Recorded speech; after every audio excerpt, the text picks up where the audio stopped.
FBR ने आज 107 लोगों की या कंपनी की लिस्ट जारी की है और उनको एक डेडलाइन दी है कि इस डेट तक अपने सॉफ्टवेयर को एफबीआर के सॉफ्टवेयर के साथ कनेक्ट करें, मतलब लिंक करें। हर वो इनवाइस जो सेल के लिए बनाई जाएगी वो एफबीआर के पास ऑन टाइम या रियल टाइम उसका डाटा एफबीआर के पास जाएगा। इसके पीछे एफबीआर का क्या पर्पस है, अगर हम नहीं करते तो क्या हमारे ऊपर कोई पेनल्टी होगी, और ये लॉजिक क्या है, एफबीआर क्यों ऐसे करना चाह रहा है, और ये लाइसेंस क्यों इशू किया गया है एक कंपनी को, और क्या वो कंपनी जिसको इशू किया गया है वो इसके ऊपर सर्विस चार्जेस उसके ऊपर कोई लिस्ट एफबीआर ने अपडेट की है। आज के छोटे से टॉपिक के अंदर हम इसको स्टडी करते हैं। आप देखें प्रैक्टिकल लर्निंग, उसमें हूं फहीम महबूब। वापस आते हैं टॉपिक के ऊपर। तो ये आपके सामने एक डॉक्यूमेंट है जो कि एफबीआर की तरफ से इशू किया गया है। ये आज डॉक्यूमेंट रिसीव हुआ है 17 तारीख को, और ये है sale tax general order number 2 of 2024। इसमें कहा गया है कि जितना भी एफएमसीजी सेक्टर है वो डिजिटल इनवाइसिंग के थ्रू लिंक होगा। आपको याद होगा कि सितंबर या अगस्त 2021 में जो पॉइंट ऑफ सेल के हवाले से जितने भी रिटेलर थे उनको लिंक करने के लिए डॉक्यूमेंट इशू किया गया, और एफबीआर ने उसके ऊपर डिफरेंट टाइम पे लिस्ट जारी की अपने पोर्टल के ऊपर।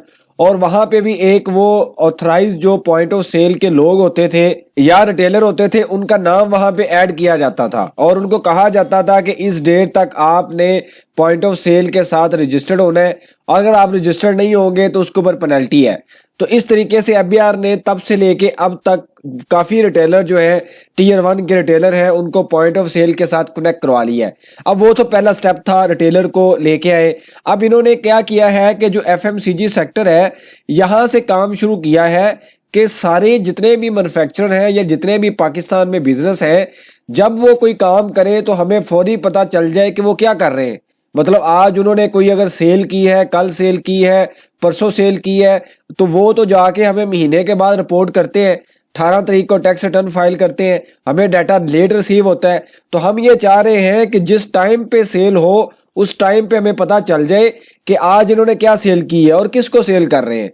तो रियल टाइम इंफॉर्मेशन के लिए उन्होंने इसका नाम दे दिया डिजिटल इनवाइसिंग।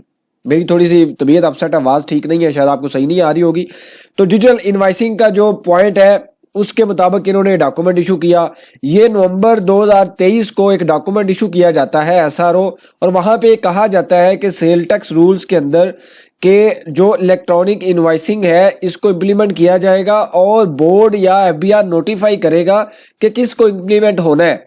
अब ये डॉक्यूमेंट पहला रिसीव हुआ है जिसके ऊपर उन्होंने डेडलाइन दे दी है आपको 31 दिसंबर की, कि 31 दिसंबर तक 107 डिफरेंट कंपनीज हैं जो कि रजिस्टर्ड होंगी। वो कौन सी कंपनी है, आपने एफबीआर की वेबसाइट, मैंने ग्रुप में ऑलरेडी ये मैसेज ये भेज दिया है, डॉक्यूमेंट भेज दिया है। यहाँ पे आके आपने ये कंपनी है, मैन्युफैक्चर है, सेक्टर है, एफएमसीजी है, बेवरेज है, तो ये सारी जो कंपनी टाइप है, कुछ एओपी भी होंगे। तो ये उन्होंने जो डॉक्यूमेंट, तकरीबन ये सारी कंपनीज है, 107 कंपनीज का डॉक्यूमेंट इशू किया गया है डिफरेंट, जिसमें पूरे पाकिस्तान के एलटीओ है। तकरीबन ये लार्ज टैक्स पेयर का जो डाटा है वो वाला है, आरटीओ या सीटीओ को नहीं अभी टच किया गया। पहले स्टेप पे इसको टच किया जाएगा और इनको कहा जाएगा कि अपने सिस्टम को लिंक करें, अपडेट करें। अब मसला क्या है, प्रॉब्लम क्या है, आपको याद होगा कि पॉइंट ऑफ सेल में हमने वहां पे स्टडी करते रहे कि पॉइंट ऑफ सेल के ऊपर इन्होंने तकरीबन जिस टाइम पे इंप्लीमेंट किया, इन्होंने कहा जी ठीक है आप अपने सिस्टम को कनेक्ट करवाएं हमारे सिस्टम के साथ। तो कुछ लोगों की अपनी आईटी की टीम थी, उन्होंने उनके मुताबिक सिस्टम को कनेक्ट करवा लिया। कुछ लोगों ने सॉफ्टवेयर कंपनीज के साथ राब्ता किया और कनेक्ट करवा लिया। अब इन्होंने आस्ता आस्ता 45 डिफरेंट लोगों की लिस्ट जारी की कि उन्होंने कहा कि पॉइंट ऑफ सेल के लिए अगर किसी रिटेलर ने रजिस्टर्ड होना है तो ये ऑथराइज एजेंट है, ऑथराइज एफबीआर की तरफ से इनके पास लाइसेंस है, और आप इनसे राब्ता करें, और अगर आपने पॉइंट ऑफ सेल इंस्टॉल करवाना है तो इन लोगों से करवाएं। मतलब उन्होंने अपने डाटे को ट्रांसपेरेंट रखने के लिए इन्हों को ऑथराइज कर दिया और एजेंट बना दिया। ये तो थे 45 लोग, आपके पास ऑप्शन थी, आप इनमें से जिसके साथ आपकी डील फाइनल होती थी, आप प्राइस देख लें, रेट देख लें, पेमेंट देख लें, अपना सारा एग्रीमेंट करें और फाइनल करते थे। कुछ लोग ज्यादा पैसे मांगते थे, कुछ लोग कम पैसे मांगते थे। लेकिन अब इस केस में क्या हुआ, ये बड़ी इंटरेस्टिंग सी बात है। इस केस में क्या हुआ कि अगर आप एफबीआर की वेबसाइट पे आएंगे तो यहाँ पे लिस्ट ऑफ लाइसेंस इंटीग्रेटर का एक ऑप्शन दिया गया है। यहाँ पे एक कंपनी को अभी तक लाइसेंस दिया गया है, वो कौन सी कंपनी है? हबल।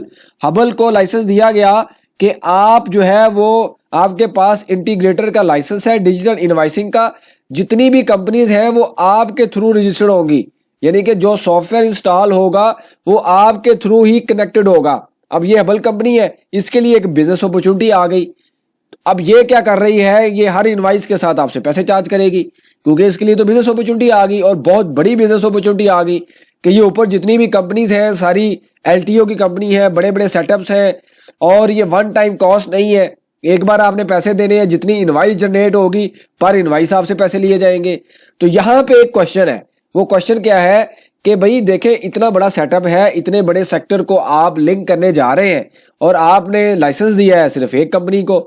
अब जब एक कंपनी होगी उसकी मोनोपोली भी होगी, उसकी प्राइसिंग भी फिक्स नहीं होगी, वो जो पैसे चार्ज करेगी देने पड़ेंगे, क्योंकि इसके अलावा कोई ऑप्शन नहीं है। अगर टैक्स पेयर नहीं करेगा तो एफबीआर की डेडलाइन है, टैक्स रिटर्न फाइल नहीं हो सकेगी, वहां पे भी मसले हैं। तो यहाँ पे क्वेश्चन है कि ये अनफेयर है फॉर बिजनेस ट्रांजेक्शन, कि कोई भी बिजनेस होता है वहां भी ऑप्शन अवेलेबल होती है, यहाँ पे तो एक ही ऑप्शन है। अब इसके ऊपर डिफरेंट प्लानिंग या सिनेरियो किया जा रहा है, इसको चैलेंज किया जाए या इसके ऊपर कहा जाए कि जी ये लैक ऑफ कंपटीशन है, और एफबीआर ने जो प्राइस है वो भी फिक्स नहीं की। मतलब ये है कि ये कंपनी कितने सर्विस चार्जेस लेगी, इसका क्या स्टैंडर्ड होगा, वो भी फिक्स नहीं किया गया। अब ये क्वेश्चन है, अब इसके ऊपर जो है आने वाले दिनों में हो सकता है कि इसके ऊपर कुछ फिक्सिंग हो, इसको चैलेंज किया जाए कोर्ट में, और इसके ऊपर कोई अपडेट होगी आपसे शेयर भी की जाएगी। मैं थोड़ा सा आपको बता देता हूं कि ये सिस्टम क्या है।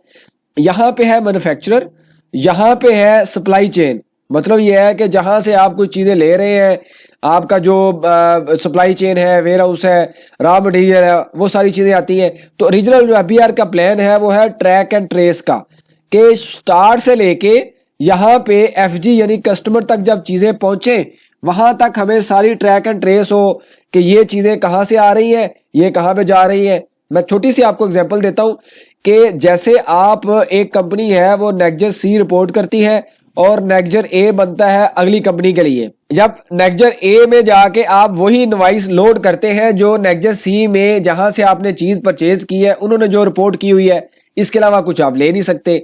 इसी तरीके से सप्लाई चेन में भी अब ये होगा कि सप्लाई चेन वाले इनवॉइस रिपोर्ट करेंगे, मतलब नेक्जर सी में, तो ये नेक्जर ए होगा। इसको लिंक किया जाएगा कि पेमेंट के लिए आप सिर्फ अपने बैंक अकाउंट से वही पेमेंट कर सकेंगे जो नेक्जर ए में आ रही होगी।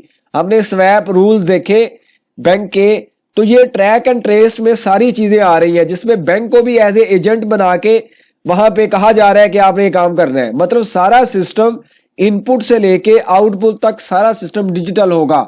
तो पहला काम उन्होंने रिटेलर के बाद स्टार्ट किया है एफएमसीजी सेक्टर पे, और एफएमसीजी सेक्टर को क्या चैलेंज आ सकते हैं वो मैंने अभी आपको एक्सप्लेन कर दिया है कि अभी एक मोनोपोली है, एक पार्टी के पास ही लाइसेंस है, जो वो करेगी करना पड़ेगा, जितने पैसे वो मांगेंगे देने पड़ेंगे। अब इसके ऊपर जो है ऑब्वियसली अनफेयर है, इस तरह कहीं पे भी नहीं होता।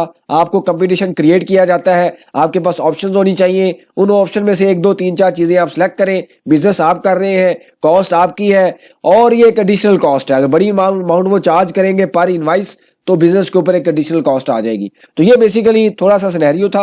यहाँ पे आप इस लिस्ट के मुताबिक अपना नाम देख सकते हैं अगर आप इसमें अवेलेबल हैं। अभी मेरे सुनने में यह आया है कि ये हर महीने लिस्ट अपडेट की जाएगी, या एटलीस्ट हर क्वार्टर के बाद इस लिस्ट को अपडेट किया जाएगा। तो यहाँ पे आप देखें तो बड़े जो सेक्टर्स हैं उनका नाम टॉप पे है, नेस्ले है, कोक है, यूनिलीवर है, डाल्डा है, पेप्सी है, इसी तरीके से टपाल है। ये सारी कंपनी जो है उन्होंने शायद बिजनेस के हिसाब से उसको रैंक किया है और वो टॉप पे है। ये सारे उन्होंने अज्यूम ये किया है कि एफएमसीजी जो सेक्टर है ये ऑर्गेनाइज सेक्टर है, तो ये कंपनीज पहले इंप्लीमेंट करेंगी, उसके बाद ये डिस्ट्रीब्यूटर लेवल पे जाएंगे। तो ये बेसिकली सिनेरियो है। तो ये डेडलाइन है, इसके ऊपर फर्दर हम देखेंगे अगर हम नहीं करते तो क्या पेनल्टी होगी। आने वाले दिनों में अगर इस डॉक्यूमेंट को चैलेंज किया जाएगा जैसे हम प्लान कर रहे हैं तो आपको उसके ऊपर भी अपडेट कर दिया जाएगा। आपके पास कोई सजेशन हो, क्वेश्चन हो, मेंशन कीजिए, इसके ऊपर हम डिस्कशन करेंगे ताकि जो लर्निंग का प्रोसेस है कंटिन्यू रहे। बहुत शुक्रिया, जज़ाकल्लाह।